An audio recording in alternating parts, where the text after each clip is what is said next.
Bienvenue sur les news de Samir, toujours imité mais jamais égalé à l'heure actuelle. Bienvenue sur ma chaîne et aujourd'hui on va parler de Donald J. Trump, on va parler de Amish Roel, on va parler de Bibi, de Netanyahou et de Jolani, le sabre d'Allah, le cavalier d'Allah et de tout ce que tu veux. Donc on va parler un petit peu de tout ça et vous allez voir ça va être exceptionnel. Une visite historique de Donald J. Trump au Moyen-Orient avec une annonce spectaculaire, des tensions avec Amish Israël, des tensions avec Netanyahou, donc apparemment il a coupé, il l'a bloqué, il l'a mis, tu vois, machin. Bon, depuis Netanyahou, il est là, hashtag 31, hashtag je t'appelle en privé, qu'est-ce qu'il y a, je te comprends pas, tu me ghostes. Donc on va voir un petit peu tout ce qu'il en est, et donc voilà, bien évidemment, comme vous le savez, j'ai été énormément critiqué parce que je n'ai pas soutenu Jolani, le président actuel syrien. Maintenant, ça vous fait tout drôle de savoir que c'est une adjointe de Netanyahou, ce qui fait que les pro-palestiniens sont un peu perdus. Vous remarquez que Rima Hassan, qui a fêté la fin de Assad et souhaité l'investiture de Jolani, ne s'exprime pas sur le fait que Jolani attaque les Palestiniens et la Hamas et serre la main avec Macron. Elle ne se pose pas de questions, elle ne critique pas. Et les enfants, vous commencez à réfléchir, qui c'est qui avait raison? Voilà, c'est quand même exceptionnel ce qu'il en est. Pourquoi j'ai toujours raison? Je sais pas, c'est comme ça. Donc tu t'abonnes, tu laisses un commentaire, tu me fais un petit don et on va regarder la suite. Au fait, les médias français commencent à essayer de débunker une information comme quoi que Jolani, le cavalier d'Allah, serait de confession juive et aurait étudié en Israël. Donc voilà, donc ils essayent de débunker l'information qui commence à circuler. Est-ce que c'est vrai ou pas? Je sais pas, mais en tant cas, à l'heure actuelle, pour les musulmans du monde entier, c'est le cavalier d'Allah, le sabre, incroyable, magnifique. À quel point les musulmans, et ils se posent pas de questions pourquoi ils se font défoncer dans le monde entier, à quel point ils sont naïfs, et voilà, bon bref, j'ai envie de te dire, vous suivez qui vous voulez, c'est pas mon problème. Pour commencer, un petit article, The Time of Israel. Alors il faut savoir qu'en Israël, là, Trump, là, il commence vraiment à les embêter de manière spectaculaire. Vraiment. C'est sûr que c'est pas Kamala Harris, la pro-palestinienne, mais regardons les articles. Si vous voulez bien évidemment. Alors, je vais juste repositionner le texte.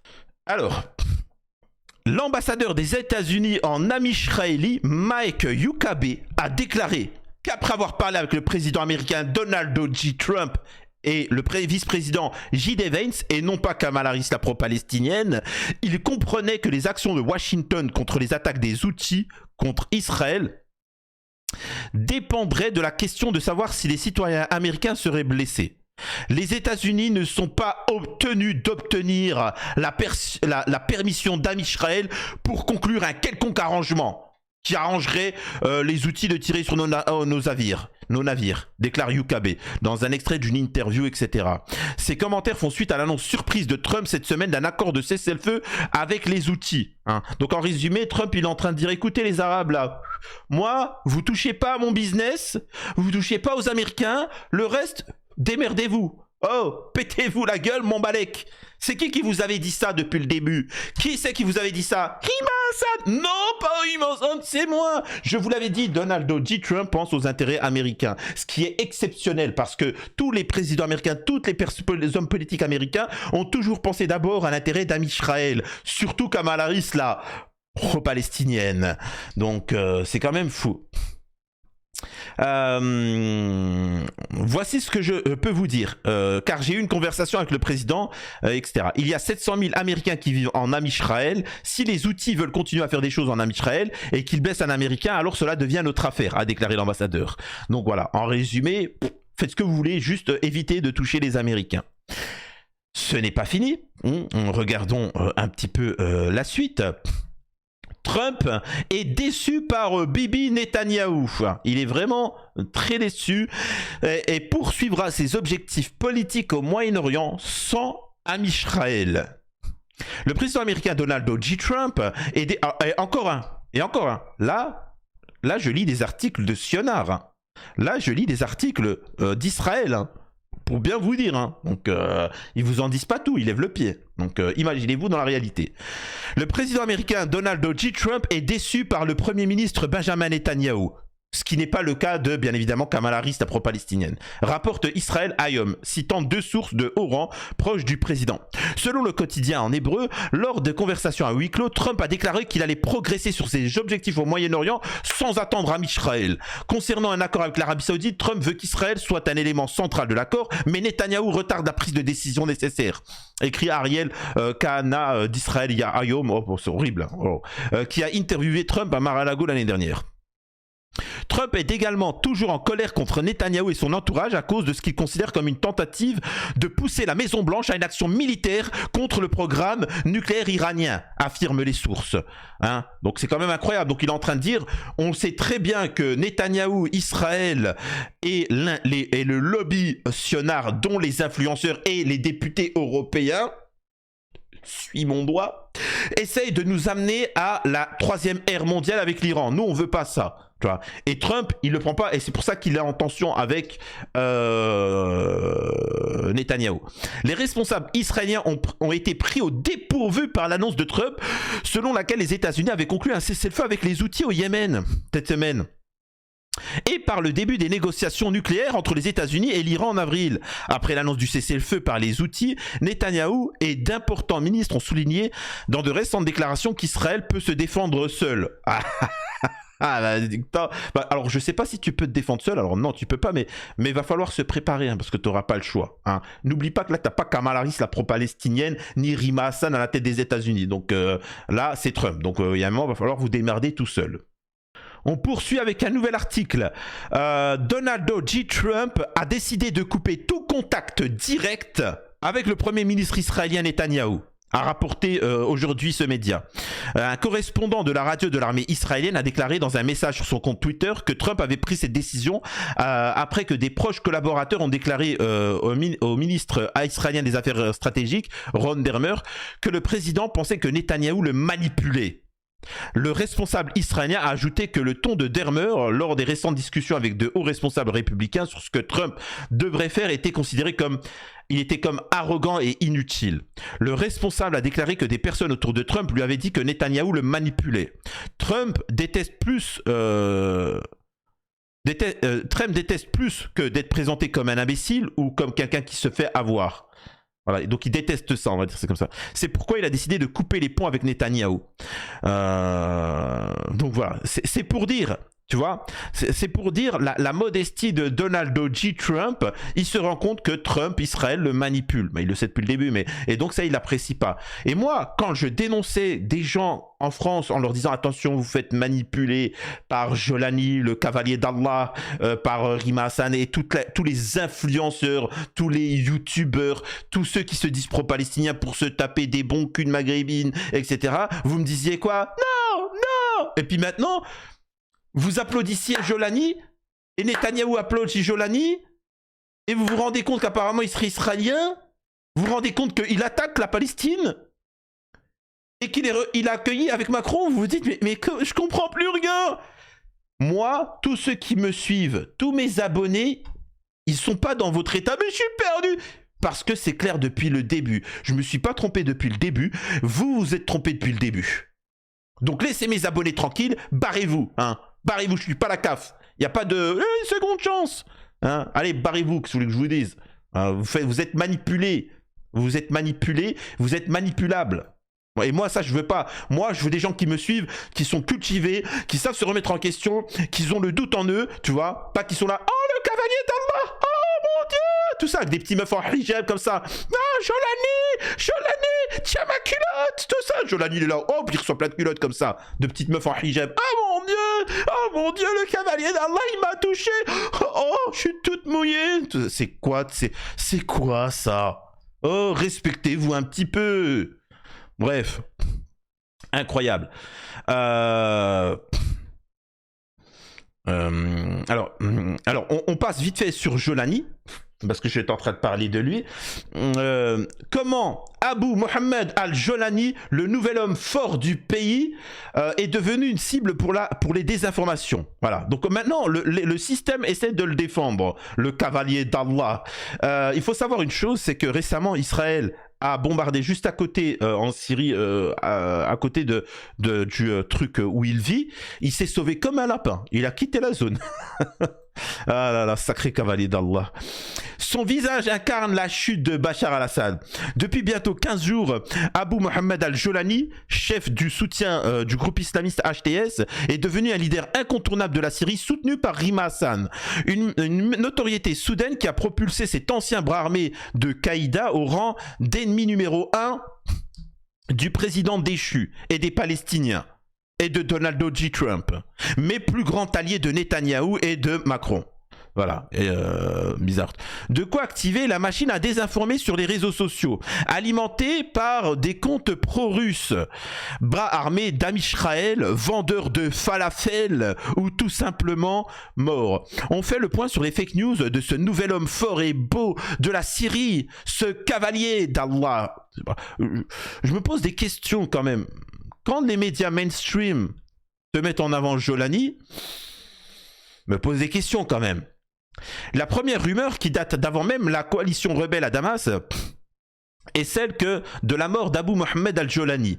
Dans une publication datant du 30 novembre, un compte X affirme en effet que le leader aurait été vilipendé lors d'une frappe aérienne russe. Sous le poste, on découvre l'image d'un homme brun et barbu, le nez ensanglanté et recouvert d'une poussière de couleur sable, visiblement sans vie. Une info largement relayée sur les réseaux sociaux, mais évidemment fausse, puisque c'est un Abu Mohamed al-Jolani bien vivant qu'on verra prononcer un discours de victoire à la grande mosquée de ça. Bon, on s'en fout. Voilà. Le truc c'est qu'il y a des gens aussi qui voient, en fait malheureusement je suis désolé de vous dire ça, il y a des gens qui voient des têtes d'arabes et ils se disent ah mais c'est lui, il ressemble. Les gars, c'est totalement différent, c'est juste que pour vous, vous avez tellement pas l'habitude de voir des étrangers, bref. Sur une note plus légère, un récent tweet sur Twitter affirme, lui, qu'Abu Mohamed al-Jolani serait en réalité un vendeur de falafel. Photo à la pluie, on peut lire avec le post, Mohamed al-Jolani est passé du statut de vendeur de falafel à celui de chef des djihadistes syriens. Le visuel qui remontera à 2020 sera en réalité un cliché du leader lors d'une tournée d'aide alimentaire à Idlib, le fief des rebelles islamiques en Syrie. Une autre fausse information, je sais pas pourquoi tu dis tout de suite fausse information, qui a la cote au sujet du leader de HTS est celle de ses liens étroits avec Amisraël. Selon plusieurs comptes, Al-Jolani, le cavalier d'Allah, porterait par exemple une tenue militaire fabriquée par la marque israélienne Emerson Gear. Effectivement, j'ai pu le constater, sa marque est machin, il n'y a pas à discuter, c'est factuel. Une info démentie par la marque elle-même sur son blog, puisqu'il s'agira en l'occurrence d'un uniforme de contrefaçon. Mais bien sûr. Et les Rangers aussi, et les armes, et les trucs, oui, bien évidemment. Toujours sur Twitter, Abu Mohamed al-Jolani aurait également affirmé ne pas vouloir combattre Amisraël. Mais il l'a dit noir sur blanc, quoi. Il a été, voilà. Je ne permettrai pas que la Syrie soit utilisée comme point de départ pour des attaques. Une information relayée notamment par Jackson Hinkle, un influenceur américain qui ne cache pas son soutien à Bachar al-Assad. Dans les faits, il s'avère qu'aucune interview filmée du leader d'HTS ne valide ses propos. C'est-à-dire que quand même, les gars, on a les médias occidentaux qui sont en train de vous dire non, non, on vous rassure, Jolani, il est anti-israélien, il est anti-Netanyahou, soutenez-le. Non, il est contre Israël, vous inquiétez pas. Bizarre cette histoire. Hey, réfléchissez. C'est pas bizarre? Ils sont en train, en plus il est antisémite. Vive Jolani. Bizarre cette histoire. Ils ont peur de quoi? Bizarre cette histoire. Ah là là là. Mieux qu'une marionnette d'Amisraël, Abu Mohamed al-Jolani serait même de confession juive, à en croire certains comptes X. Ces derniers jours, il se nommerait en réalité Jonathan Zvi David et se serait récemment converti à l'islam pour devenir celui qu'on connaît, le cavalier d'Allah. Il serait également diplômé de l'école de jurisprudence islamique située à Tel Aviv et ni plus ni moins qu'un agent infiltré du Mossad comme tant d'autres d'ailleurs. Une théorie complotiste évidemment erronée, le vrai nom de Jolani étant Ahmed al-Shari. Alors à tous les jours il change de nom. Ce dernier a grandi à Mazé, un quartier cossu de Damas. De plus, il ne ressemble pas vraiment au Jonathan ci-dessus, etc. Bon, voilà. Bref. Voilà, bon après là, bon c'est ils le soutiennent, etc. C'est quand même particulier cette histoire. Selon le journal israélien Haaretz, le dirigeant syrien et ancien cadre d'ISIS en Irak, Mohamed Jolani, a envoyé secrètement plusieurs hauts responsables syriens en Israël fin avril pour s'entretenir avec le gouvernement de Netanyahou. Quand même particulier tout votre cavalier d'Allah. C'est quand même particulier tout ce qui est en train de se passer. À part si vous êtes manipulé. Hein. C'est quand même particulier. Je rappelle qu'en France, on a accueilli Jolani, lui, mais on refuse de parler avec la Russie. On refuse de parler avec l'Algérie. On refuse de parler avec Trump. On refuse de parler avec la Syrie d'Assad. On refuse de parler avec l'Iran. On refuse de parler avec la Turquie. C'est quand même particulier cette histoire. Hein. Par contre, un terreau qui a commis des tentats, même en France, il n'y a pas de souci, on lui serre la main. Hey, réfléchissez les enfants, réfléchissez. Soit Macron est devenu pro-palestinien, soit il n'a pas changé, hein, c'est le même qui soutient Israël, et donc en tant que tel, si Jolani vient, bah, je sais pas, moi vous me dites en commentaire ce que vous en pensez de Jolani. Hein. Très rapidement, l'article là, un article turc, Trump pourrait annoncer un accord de cessez-le-feu à Gaza ce week-end, selon des médias israéliens. La proposition de cessez-le-feu du président américain pourrait contourner les exigences israéliennes, selon certaines sources. Alors ça, je serais bien curieux. Donc voilà, on va voir ce qu'il en est. Je comprends pas ce qu'il en est, etc. Mais je suis curieux de voir. Mais il a précisé qu'il ferait une annonce spectaculaire du jamais vu. Et je suis curieux de voir ça. Mais donc d'ici quelques jours, on va voir ce qu'il en est. Crise entre États-Unis et Israël. En avril 2025, Trump a imposé des tarifs douaniers de 17% sur les produits israéliens, ce que n'aurait jamais fait Kamala Harris, la pro-palestinienne. Les États-Unis préfèrent que la Turquie prenne en charge la situation en Syrie et demandent à Israël de modérer ses actions. Trump s'entend mieux avec Erdogan qu'avec Netanyahou. Washington refuse de soutenir des frappes aériennes contre l'Iran, privilégiant les négociations, contrairement à Kamala Harris, la pro-palestinienne, et Rima Hassan. Tandis que Netanyahou a tenté de pousser des frappes contre Téhéran. Téhéran que Rima Hassan va critiquer constamment.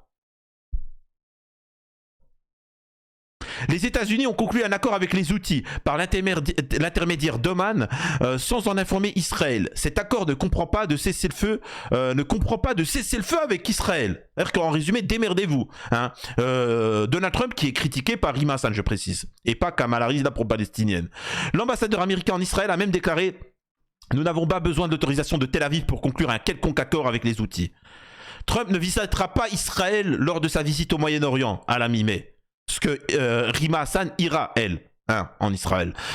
Trump a décidé de rompre tout contact avec Netanyahou, le qualifiant d'arrogant et d'estimant qu'il cherche à imposer sa volonté au président.